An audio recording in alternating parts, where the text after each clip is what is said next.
In this video, we're going to discuss applying functions for data transformations and data aggregation in pandas. So we've already seen demonstrated in the basic data science modules notebook the fact that we can take mathematical functions from NumPy, like the logarithm function, and we can apply those to entire pandas series or data frames, similarly to how we could apply these functions to entire NumPy arrays. So we have our review counts from our Yelp businesses, and we can calculate the log of those reviews by just applying the NumPy log function to that series. And the result is the log of the counts for each row in that series. There's also, just like NumPy arrays, methods for aggregating data frames and series along their different axes. So we can also calculate the mean review count by taking a series and computing the mean. One notable difference that I also highlighted in the previous lecture on where we introduced pandas is that if we apply a mean to some other aggregating function to an entire data frame, it calculates the result on a series by series basis.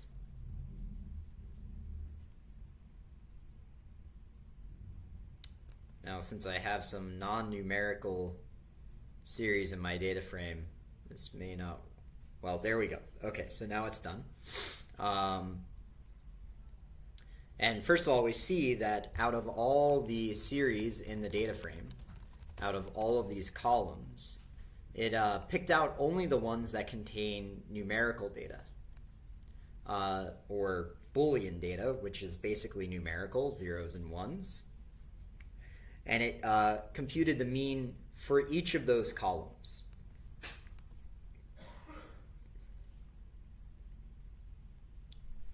So, as explained in the first lecture in this series, since the columns of a table represent different types of data, and the columns have different interpretations, different units, we don't want to mix them together when we're calculating aggregations. So we calculate those aggregations on a column by column basis. So I want to contrast these two different mathematical operations. In the first example, where we calculated a log, we applied the logarithm to each element in the series. This is what's called a one-to-one operation. For each element of input, we got a single output. So we had nearly 38,000 rows, and we got one row out for each row in. For each number that went in, we got a number out, one to one. This aggregation is a many-to-one operation. Each of these series had 38,000 numbers, or 38,000 rows in the series. And all of those got aggregated down to a single number. They got summarized by a single number. And we'll call those many-to-one operations aggregations. And the reason I want to draw this distinction between transformations and aggregations is because though the way in which we apply aggregations and transformations may look similar in many cases, we will generally need to think about what's going on behind the scenes a little bit differently in one case versus the other. So it's useful for us to keep in mind whether we're doing a transformation or an aggregation. And I want to highlight that aggregations don't just have to be sums or means or other summary statistics. They can also be things like max or head. Anytime we are taking many data points and summarizing them either by selecting some representative subsample or, for instance, quantile statistics, so the 25th percentile, the 50th percentile, the 75th percentile, the min and the max, we are representing a whole data set by 5 particular points in the data set. That is an aggregation. So aggregations can be a wide variety of reductions of the data to some smaller set of representative numbers. So when will we need to do transformations? When will we need to do aggregations, and how do we accomplish them? Let's start with transformations. So sometimes our data will not be in a format that we can really easily use to compute something interesting. And we need to first transform our data into a more usable format. So one example that is handy is I pointed out earlier that our Yelp data frame is not flat. It contains structure and hierarchy. Many of these the rows contain data structures in the various fields of our table. So categories has a bunch of lists. Attributes has dictionaries in it. So for example, if we wanted to figure out which businesses deliver because we're interested in ordering food to be delivered to us, then we couldn't, there's no delivery column in this data frame. And if we wanted to filter based on which businesses deliver, we would first need to extract that information from the attributes dictionary of the various businesses. So we could define a function that will do that for us. Get delivery attribute, and this will accept one of these attribute dictionaries, and it will just get the delivery attribute. So if the delivery attribute exists, this will return true or false, and if it doesn't, it will return none, reflecting the fact that we have no information about whether this business delivers or not. And we could, for example, call this function on the dictionaries for row 0, row 1, row 2. Whoops, I didn't define this yet. There we go. So row 0, we can see the entire attribute dictionary is just by appointment only true. There's no other elements in this dictionary.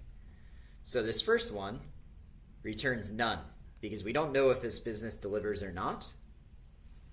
It's a healthcare provider, so it's probably just not a relevant question.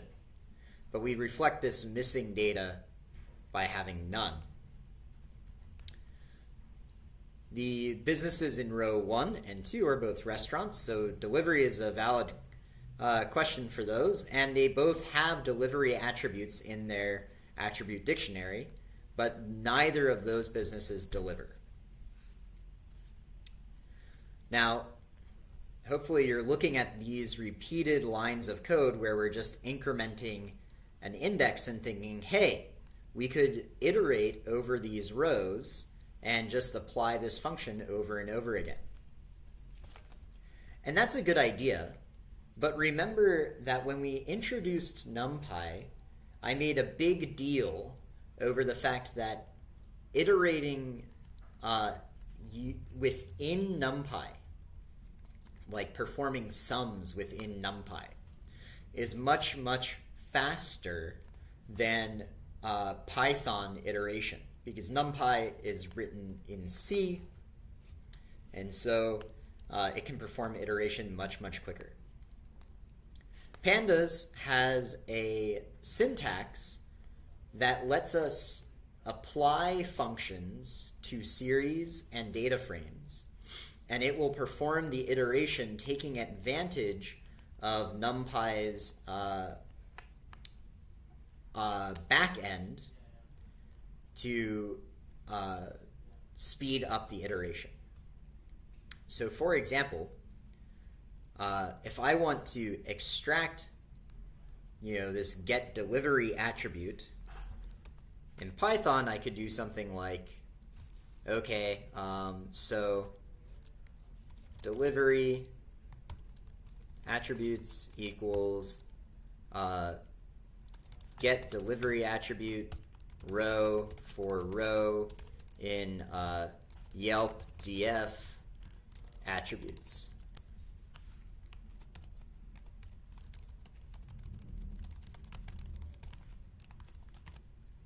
And that works okay.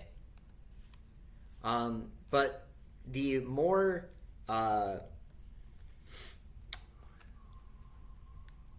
efficient way to do this is by using the pandas apply method.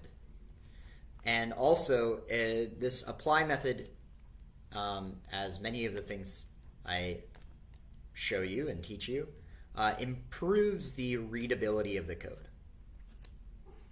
So we're going to take this, or it helps us organize our thinking about what's happening even. So we're going to take this attribute series, and instead of iterating over it explicitly, we're going to implicitly iterate over it by applying a transformation. And that transformation just is this getDelivery attribute function. So we're applying this function to this series. Now, you may be thinking, hey, isn't explicit supposed to be better than implicit? And that's a good point. But the fact is that we don't really care about the fact that we are iterating at all. All we care about is that we are performing a transformation of this attributes series. We want to transform the attributes dictionaries into a useful yes/no on whether or not that business delivers. So we take our series and we apply this function. Notice we just pass the function to the apply method. We don't call it, so there's no parentheses here. We don't call this function. We just pass the function itself to the apply method. And as output, we see a similar thing as the list we made before, but the output is a series instead of a list. If we wanted a similar effect, I would have had to say, okay, this is a series, and the index equals the Yelp df attributes index. And then we would have the same thing in both cases. But notice that here, the amount of code I had to write dramatically expanded as soon as we wanted a series. So this is really how we should think about applying data transformations or performing data transformations. We're taking some part of our data frame, where we're taking a series, and we're applying some function, some map, that maps each element in the series to a new value that expresses what we want to know. And we could add this back to the data frame as a new column. For instance, the delivery column. If we wanted to hang on to this information for later, to use it to perhaps filter our data frame or do other calculations, like calculate what is the proportion of restaurants that deliver, we could we can create a new column using the output of this transformation.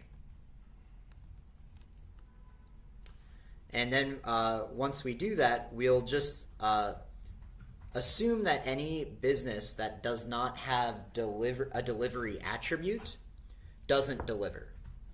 We'll assume, for instance, that they're not restaurants, and so the question doesn't even make sense, so they don't deliver for sure. And we can do that using the fill NA method.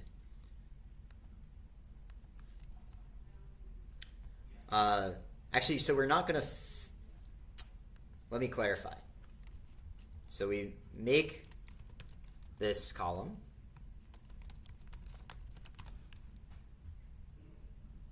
There it is, delivery. And we could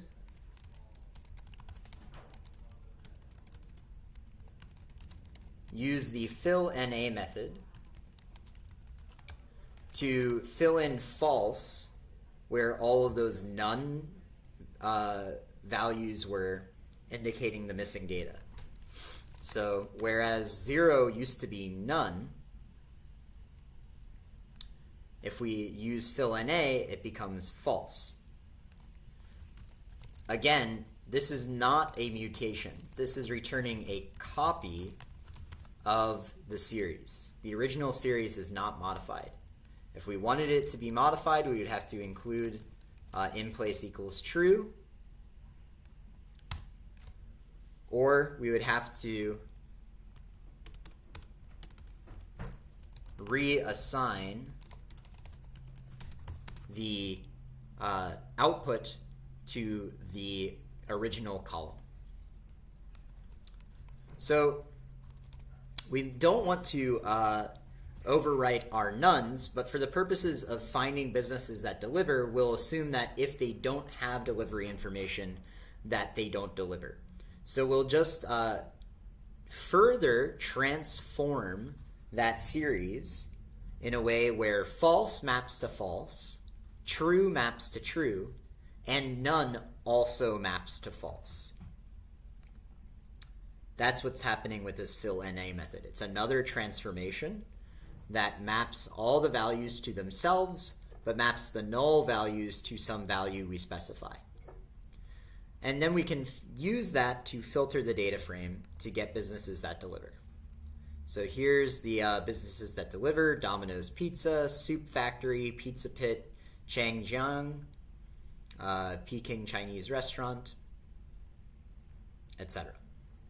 We notice that they are all restaurants, unsurprisingly. And although this is just the first 5 results in the output.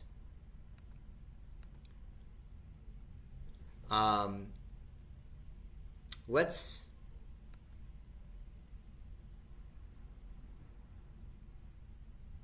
quickly do one more example. So I mentioned earlier we could ask ourselves, what is the average number of restaurants that deliver? Well, let's assume all of the restaurants have restaurants in the categories list. As an exercise, I would like for you to try to first filter out all the filter the data frame so that you only have businesses with restaurants in the categories list. Then, using our new delivery column, calculate the proportion of restaurants that deliver. Pause the video here, try doing that, and then unpause the video and I'll show you how I do it.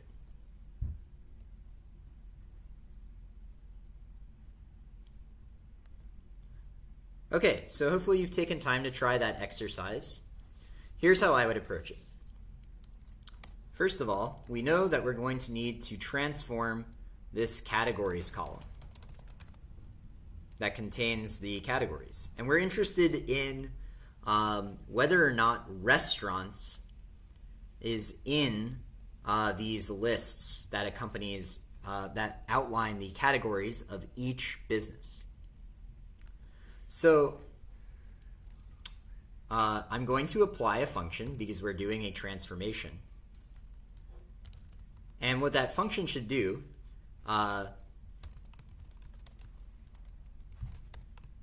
is take one of these categories lists and return whether or not restaurant is in categories list. Whether restaurants, is in this list, or this list, or this list. So what apply will do is it's going to one by one pass the elements of this series to this function, and this function will therefore be receiving lists one by one and returning whether or not restaurants is in that list.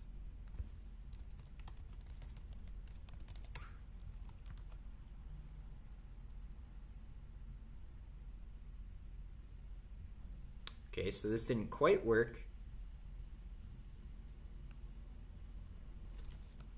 And I wonder if maybe I spelled restaurants wrong. I did. There we go. Now it's working. So we see true for row 1 and row 2 as it should be. Oh, well. Right. So rows 1 through 4 should all be true. Row 0 should be false. And looking at what we see here, that is the case. Restaurants is in the categories for rows 1 through 4, but not row 0. So now we have our restaurants. We can use that series to filter the original data frame. Now we only have restaurants in this output. Finally, we can select the delivery column and see which of those restaurants deliver. And if we want the proportion of restaurants that deliver, we can just calculate, well, first we'll fill in NA with false. So these nones will, for instance, become false. And then we just calculate a mean. Because by summing up all these trues and false values, we'll get a count of how many restaurants deliver. And then we'll divide by the total number of restaurants. And that'll give us the proportion of restaurants that deliver. And we've just described taking a mean. So 16% of the restaurants deliver. I want to introduce a small variation here. So here I've defined a named function which consists of a single line, and I use it once, and I'm very unlikely to ever use it again because I'm just interested in doing this one-time transformation of the data.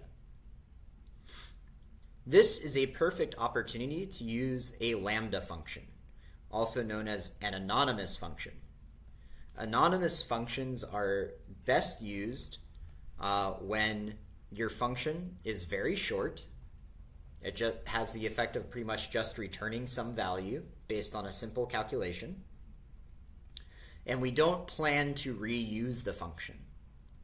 One of the advantages of anonymous functions is that since they don't have a name, once we use them, they'll get garbage collected. Meaning the Python interpreter will no longer, will free up the memory dedicated to that function definition. So instead of defining this isRestaurant function, within this apply statement, I will define a lambda function.